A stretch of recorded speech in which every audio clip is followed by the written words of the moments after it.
बोरिवली येथील संजय गांधी राष्ट्रीय उद्यानात अर्थात नॅशनल पार्कमधील आदिवासी महिला आता आत्मनिर्भर होताना दिसून येत आहे। सध्या माझ्या मागे बघितलं तर ही जी इलेक्ट्रॉनिक बगी आहे, ही इलेक्ट्रॉनिक बगी राज्य सरकारकडून या नॅशनल पार्कमध्ये देण्यात आलेला आहे।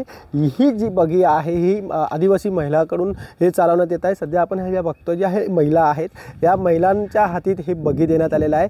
या महिलांकडून या बगीच्या पर्यटकांना घेऊन त्यांना गाईड करायचा असतो, त्यांना व्यवस्थित दाखवलं जातं वगैरे। ह्या महिलांकडून सगळं हा नॉलेज दिलं जात आहे, गाईड केलं जातं आहे। आपण त्या महिलांकडून जाणूया, ताई काय सांगणार आहे? हा बगी सध्या तुमच्याकडे देण्यात आलेला आहे, या बगी तुम्ही चालवण्यात येत आहे, कशा पद्धतीने हा चालवला जातो, कशा पद्धतीने पर्यटकांना माहिती दिली जाते, काय सांग कसं आम्ही आहे ना जास्तीत जास्त पर्यटकांना राष्ट्रीय उद्यानामध्ये येण्याचे संदेश सांगतो की तुम्ही येताना बाईक वगैरे कार्स वगैरे आणत जाऊ नका, कचरा आणू नका, या बगीमध्ये तुम्ही प्रवास करा, निसर्गाच्या बद्दल तुम्ही फिरा। त्यांच्या गाड्यांमुळे प्रदूषण वाढतो, ते प्रदूषण टाळण्यासाठी आम्ही हे केलेलं आहे।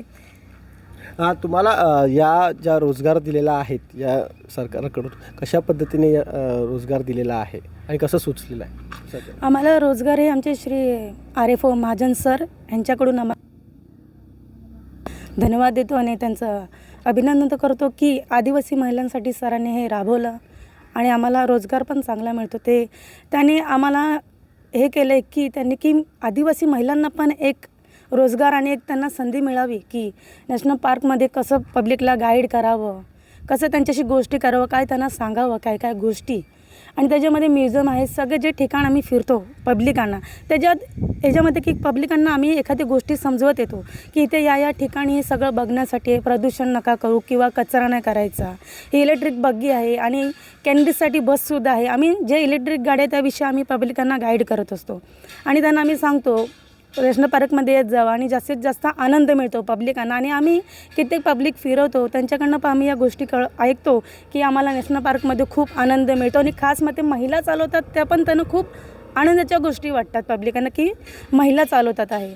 आणि त्याच्यात आम्ही त्या गोष्टी त्यांना खूप आनंदीने आणि प्रेमाने समजून पब्लिकांना गाईड करत जातो आणि त्यांनासुद्धा आमचा हे ऐकण्यात आनंद वाटतं आणि ते आमचं हे आत्मसात पूर्ण हे करून घेतात। बगीचं रक्कम काय आहे, पर्यटकांकडून कशा पद्धतीने हा रक्कम घेतला जातो? बगीचं एक जणांचे 50 रुपये आहेत, मोठ्यांचे आणि लहान मुलांचे 25 आहे। म्हणजे जाण्या येण्याचे जर रिटर्न तिकीट घ्यायला गेलं तर येण्या जाण्याचे एका प्रवासीचे आहे 100 रुपये पडतात आणि जर सिंगल घेतलं तर 50। म्हणजे ते गेटकडनं जी गाडी आपण घेतली तिकीट काढून, त्या गेटपासूनची गाडी इथे येऊन रोपवाटिका, NIC, परत सफारी आणि सुगंधी गार्डन आणि जे म्युझियम आहे टॅक्सी टर्मी ते आणि कॅट ओरिएंटेशन सेंटर, आम्ही हे सर्व दाखवून त्यांना पुन्हा आमचं लास्ट जे ड्रॉप असतं लायन टायगर सफारी, तिथून पर्यटक परत बसची तिकीट काढून लायन टायगर बघायला जातात आणि ते बघून आल्यानंतर पुन्हा त्यांना जायचं असतं रिटर्न, पुन्हा त्या बगीनेच इलेक्ट्रिक बगीने रिटर्न ते आपल्या एंट्री गेटपर्यंत जातात। सकाळी किती वाजता सुरू होतो आणि किती वाजता बंद केला जातो? सकाळी 5:45ला बगी चालू होते, 5:45 ते 5:30पर्यंत। आणि कारण जे बघायचे पॉईंट आमचे सकाळी 9 ते 5:30पर्यंत असतात, मग तेव्हापर्यंत आम्ही असतो। त्याच्यानंतर 6 वाजता आपला पार्क बंद होतो, मग त्याच्यात जे रिटर्न पब्लिक असते आम्ही पुन्हा त्यांना सोडतो। मग बगी पॉईंट आहे तिथे आणून गाडी आम्ही पुन्हा ठेवून देतो, मग पुन्हा दुसऱ्या दिवशी तसंच जे टायमिंग आहे तसंच आम्ही पुन्हा निघतो कामाला। नक्की आपण पाहिलं या कशा पद्धतीने यांनी प्रतिक्रिया दिलेली आहे न्यूज 18 लोकमतला।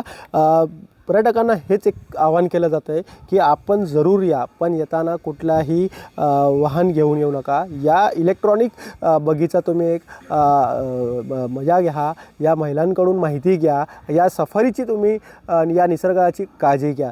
व्हिडिओ जर्नलिस्ट निशान बरोवासह विजय वंजारा, न्यूज 18 लोकमत, मुंबई।